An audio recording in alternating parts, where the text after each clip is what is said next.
Hello everyone, we were studying chemical kinetics chapter of class 12 chemistry. Today we will start from half-life period of a reaction.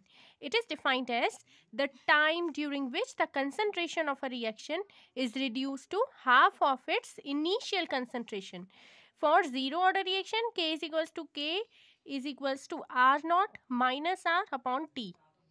Half life पर T की value T half हो जाएगी और R की value R nought upon two हो जाएगी.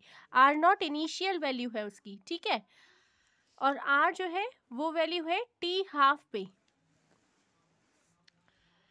आगे देखिए K is equals to R nought minus R nought upon two. इसकी जगह पर लिख दिया, आर की जगह पर आर नॉट अपॉन टू लिख दिया अपॉन टी हाफ.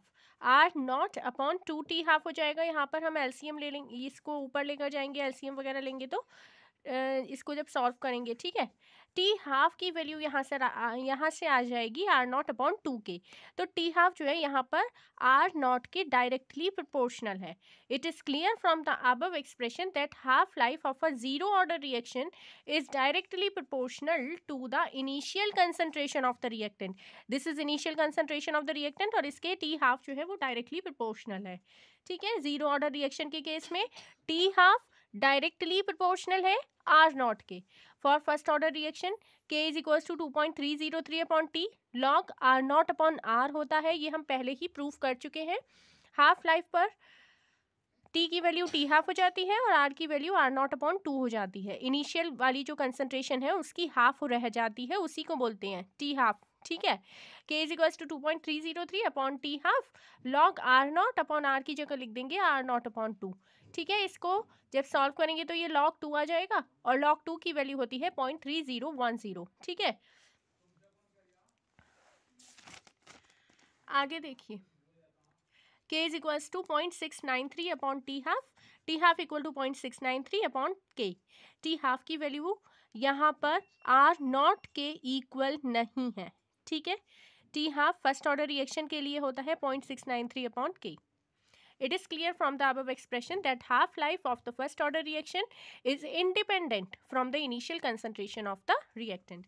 यहाँ पर जो half life है फर्स्ट ऑर्डर रिएक्शन में वो इनिशियल कंसंट्रेशन रिएक्टेंट पर डिपेंड नहीं कर रही है. ठीक है, देखिए फर्स्ट ऑर्डर रिएक्शन के केस में टी हाफ के साथ जो ग्राफ है वो इस तरीके से बनेगा, डायरेक्टली प्रोपोर्शनल. और यहाँ पर जो टी हाफ और आर नॉट का ग्राफ है ये जीरो ऑर्डर रिएक्शन का है क्योंकि यहाँ पर डायरेक्टली प्रोपोर्शनल थी. ठीक है, और ये फर्स्ट ऑर्डर रिएक्शन का ग्राफ है. यहाँ पर जो टी हाफ है वो आर नॉट पर डिपेंड ही नहीं करती, तो टी हाफ की वैल्यू सेम रहेगी चाहे आर नॉट की वैल्यू कितनी ही बड़ी हो जाए. ठीक, देखिए स्यूडो ऑर्डर रिएक्शन कौन सी होती है? सच reactions which appear to be of higher order but actually follow करती है lower order kinetics are called pseudo order reaction. देखिए CH3 COO C2H5 plus H2 H positive की प्रेजेंस में CH3 COOH plus C2H5 OH. ये इसका example हो गया pseudo order reaction का. Pseudo first order reaction, the reaction for which molecularity तो है 2 लेकिन ऑर्डर है 1, वो होती है स्यूडो फर्स्ट ऑर्डर रिएक्शन. ये इसका एग्जाम्पल है C12H12EH22O11. सुक्रोज में एक्सेस H2O ऐड किया तो glucose C6H12O6 plus C6H12O6 fructose. In this case molecularity तो 2 है लेकिन ऑर्डर 1 है. ठीक है, अब देखिए collision theory. Collision frequency, the number of collisions that takes place per second per unit volume of the reaction mixture is known as collision frequency. Z से denote करते हैं इसको. Effective collisions, the collisions which actually produce the product and therefore results in the chemical reaction are called effective collision. वो होते हैं effective collision जो actually में product को प्रोड्यूस करते हैं. ठीक है, there are 2 important barriers to a reaction. एक तो एनर्जी बैरियर है. ठीक है, for a reacting species to make effective collision they should have sufficient energy to break the chemical bonds in reacting molecules. The minimum amount of energy which the colliding molecules must possess to form the product is known as threshold energy. जो minimum amount में हमें energy की requirement होती है जिससे कि colliding molecules जो है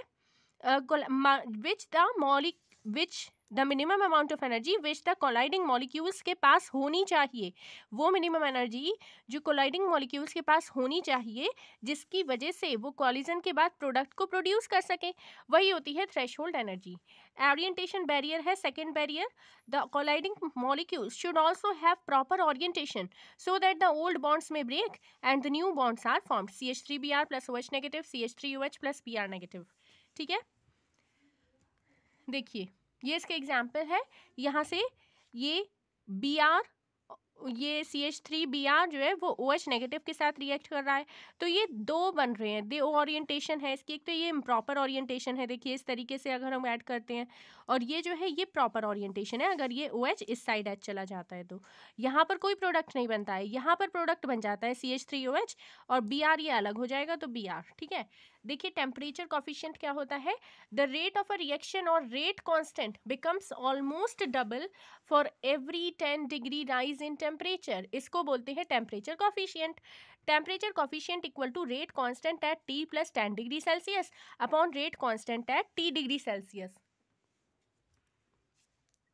टेम्परेचर कॉफिशिएंट की वैल्यू नियरली इक्वल होती है 2 के। आर्हेनियस इक्वेशन, आर्हेनियस ने प्रपोज की एक quantitative relationship between rate constant and temperature, वो है relationship K is equals to A e to the power minus EA upon RT। A है Arrhenius factor of frequency factor और pre exponential factor, EA है activation energy, K is equals to A e to the power minus EA upon RT, taking log on both sides, तो ln K equal to ln A, ये यहाँ पर आ जाएगा minus EA upon RT ln E। ठीक है, ln K equal to ln A minus EA upon RT, और यहाँ पर ln की जगह जब log लगाते हैं तो 2.303 ऐड करते हैं, ऐड नहीं करते हैं, मल्टीप्लाई करते हैं, 2.303 log K equal to 2.303 A minus EA upon RT, तो यहाँ से आ जाएगा ये log K is equals to log A minus EA upon 2.303 RT। देखिए y is equals to C plus MX है, जब हम उस इक्वेशन को इस इक्वेशन से कंपेयर करेंगे तो log A तो इसकी वैल्यू आ जाएगी log K जो है वो आएगा y की जगह और x की वैल्यू आ जाएगी 1 अपॉन T, और ये स्लोप हो जाएगा minus EA upon 2.303 R। Equation क्या थी वो, log K is equals to log A minus EA upon 2.303 RT। ठीक है, तो इसके आगे देखिए log K is equals to log A minus EA upon 2.303 RT, log K1 equal to log A minus EA upon 2.303 RT1, और log K2 हो जाएगा log A minus EA upon 2.303 RT2। इस इक्वेशन में से हम 2 इक्वेशन में से second वाली में से फर्स्ट को माइनस कर देंगे तो log K2 minus log K1 equal to EA upon 2.303 RT1 minus EA upon 2.303 RT2 आ जाएगा। यहाँ से हमने ये कॉमन ले लिया, 1 अपॉन log K2 माइनस में होता है तो हम डिवाइड में कर देते हैं उसको, log K2 upon K1 equal to EA upon 2.303 R, 1 upon T1 minus 1 upon T2 हो जाएगा ये। ठीक है, अब देखिए log K2 upon K1 is equals to EA upon 2.303 R, T2 minus T1 upon T1 T2। This is very important formula. Okay, questions आते हैं इस फॉर्मूला पे आपके कॉम्पिटिटिव एग्जाम्स में भी। एक्टिवेशन एनर्जी क्या होती है, जो हमें एक्सेस एनर्जी सप्लाई करनी पड़ती है रिएक्टेंट्स को to undergo chemical reactions is called activation energy. It is equal to the difference between the threshold energy needed for the reaction and average kinetic energy of all the reacting molecules. Activation energy equal to threshold energy minus average kinetic energy of the reacting molecules. Effect of catalyst on reaction rate. Catalyst जो होता है वो increase कर देता है reaction के rate को, catalyst decrease करता है activation energy को molecule की, and hence increase the rate of the reaction. अब देखिए ये ग्राफ,